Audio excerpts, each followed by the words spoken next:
Today I'm in Valley of Fire. Got a little bit of a late start. Traffic just getting out of Vegas is just absolutely horrible. I mean, you go down the 15, you go down the 95, 215, it doesn't matter.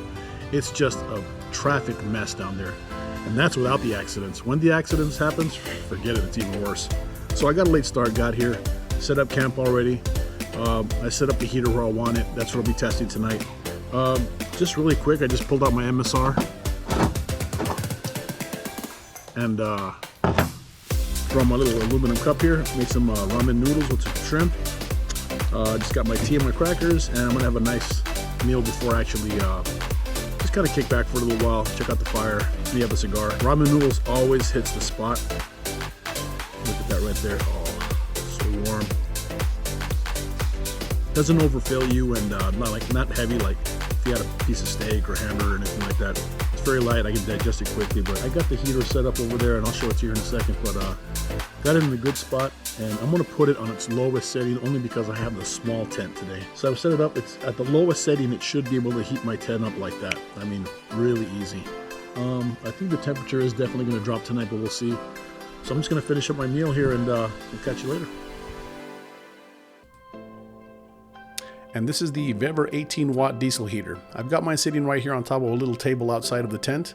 You can see the air hose as well as the power cables running inside to the power station itself. You can control this unit using the digital display right here on the front. It also comes with a remote control, or you can control it using your cell phone via Bluetooth. So you see it hooked up to my phone right here using the app, and it's showing that everything's running smoothly. Pumping a generous amount of hot air into the tent itself.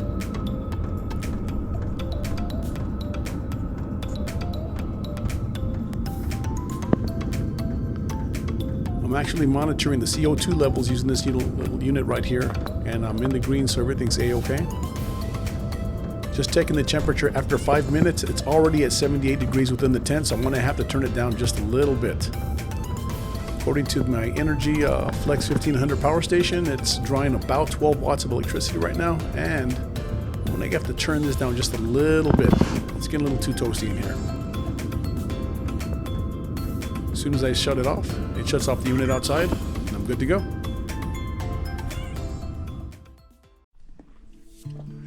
Morning. Slept pretty good last night. That small tent that I have has always been very comfortable, but at 6'2" and 260 pounds, man, it's a tight fit. It's a two-person tent, but as big as I am, it turns into a one-person tent. As you can see over here on the campground, it's pretty nice. Had the little heater hooked up there, the Vevor 8 kilowatt generator, and man, it was just fantastic. It just heated that thing up so well. But as small as that tent is, I had no issues at all. In fact, it got too hot. Even at its lowest setting, it got too hot, so I had to turn it off. But it was nice, comfortable. It was about maybe 48 degrees last night, and it kicked it up to about 70, 72. So it was really nice. But at one point, I had to turn it off because it was just too hot. But definitely recommend it, man. It makes a little bit of a noise at night. So, but I'm pretty much out here by myself, and I'm not really bothering anybody, so it was pretty nice. This morning, just making my coffee, make a little bit of breakfast, and then I'm gonna hit the road again.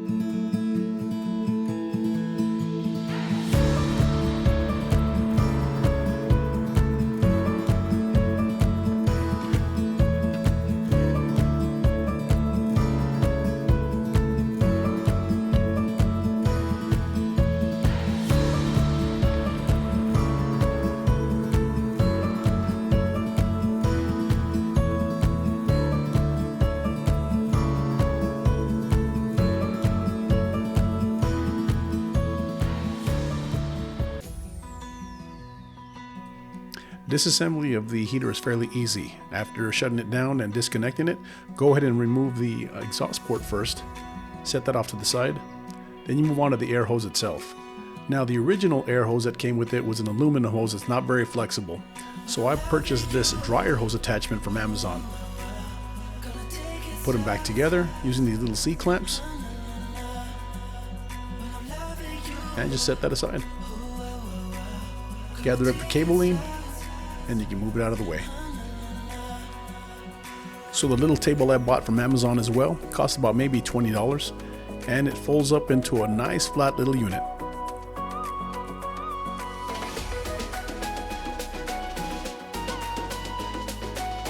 Pack up your stuff and you're good to go. I find that the Vevor as well as my Energy Flex 1500 power station are a perfect match. Neither company is paying me for this. I purchased these items all on my own. Just a couple of other tools of the trade I like to use here when I go camping. You can never go wrong with Leatherman Waves, the one I like to carry. The jet boil, man, that thing, I've had that jet boil for years and it works fantastic.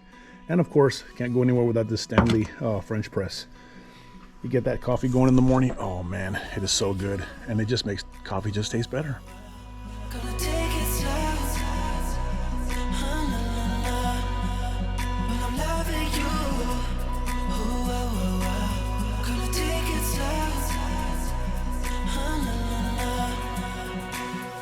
The park entrance fee for Nevada residents is $10 and is $15 for out-of-state vehicles.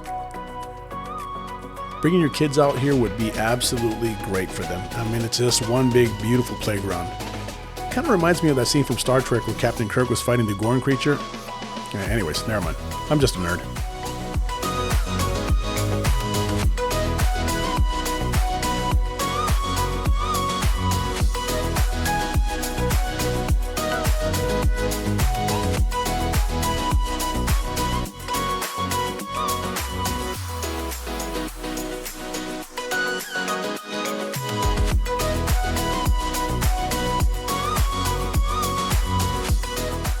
If you were ever in the Las Vegas/Utah area, bring the family down to the Valley of Fire. You'll have a great time.